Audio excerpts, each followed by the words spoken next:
everybody, I'm John from the Virtual Crate Podcast, and this is my face telling you about something that I watched with my eyeballs. And that would be Mythic Quest, Raven's Banquet. And that stars Rob McElhenney from It's Always Sunny in Philadelphia. Now, he also co-created it with Megan Gans and Charlie Day from It's Always Sunny in Philadelphia. The show revolves around Rob's character, Ian, as he calls himself, who has created this super popular video game. Now, he's kind of the focal point, but he surrounds himself with a pretty interesting cast of characters in his business, and the first of which is Poppy, and she codes the game for him. Now, she's played by Charlotte Nakato, and she's quirky, peppy, a little bit annoying, and she spends most of her storyline feeling super underappreciated by the whole company, but mainly Ian. Even though she feels underappreciated, her arc still brings a lot of humanity to the overall story and everything going on with all of the characters, really. She has kind of the more human, relatable experience to her story arc. Next is It's Always Sunny regular writer and producer David Hornsby, aka Cricket, aka David Brittlesby for this show. He plays the executive producer of the game, and he's a bit naive, has a bit of insecurities, and his willingness to do the good thing often misfires, and often fuels a lot of the chaos going on around Ian's character. But I would say one of the main characters that David Hornsby plays off of well would be Danny Pudi from Community fame. He was Abed, and this character that he plays, Brad, he's much different character than Abed was. He's a bit nihilistic. He's a little bit more like Jeff from Community, the main character of that show. He's a little bit more like that. He is the monetization person for this video game, so he's responsible for trying to make more and more money off this video game, and he's a character that pretty much interacts with almost everybody. He interacts with two game testers that are actually interesting characters too. Their names are Rachel and Dana, and I don't want to give away too much of the story arc of what happens, but they're actually two of the characters that not only do I kind of want to see where they're going to take their characters if they do another season. I don't know what the status is on season 2. I like these characters, but they play a part in all of the other actors are comedians and writers, and they play the funny parts well.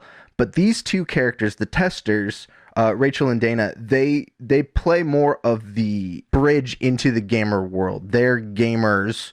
They play a lot of video games, and even part of the storyline revolves around to the whole show. Part of the storyline revolves around YouTube commentators in the gaming world, streamers. These two characters also act as bridge characters to some of the other main characters too.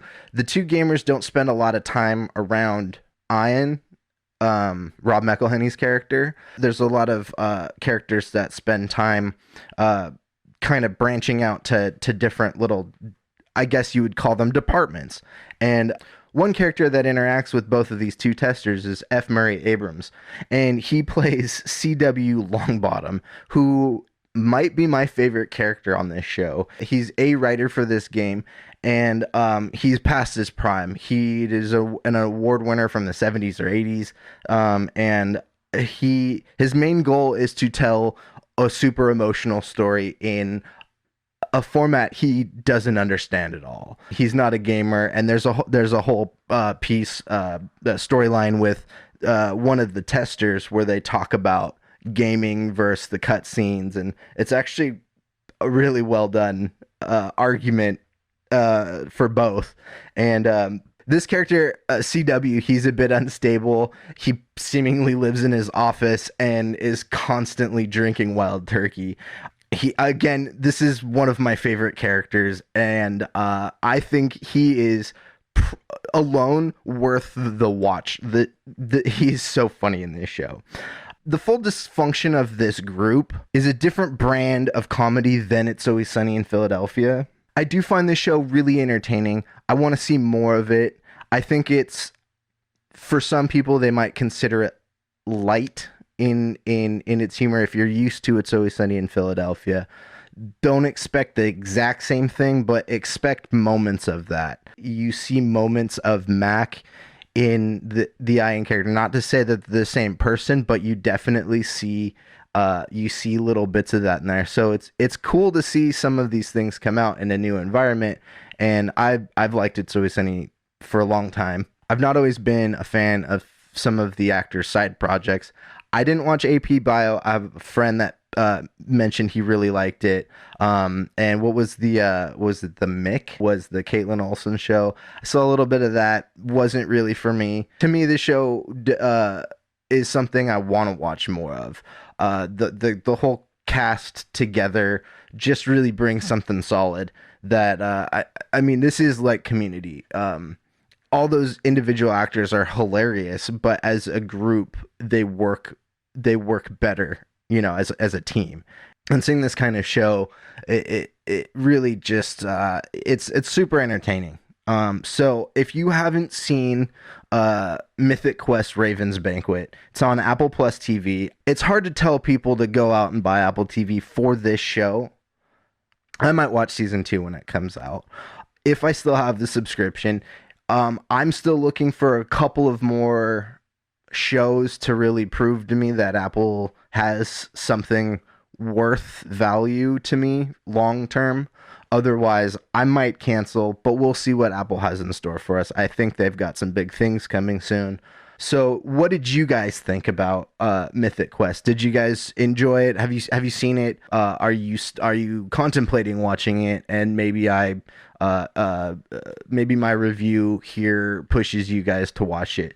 What do you guys think about it all? Let me know in the comments below, and don't forget to like and share this video. For Virtual Crate, I'm Jon Art.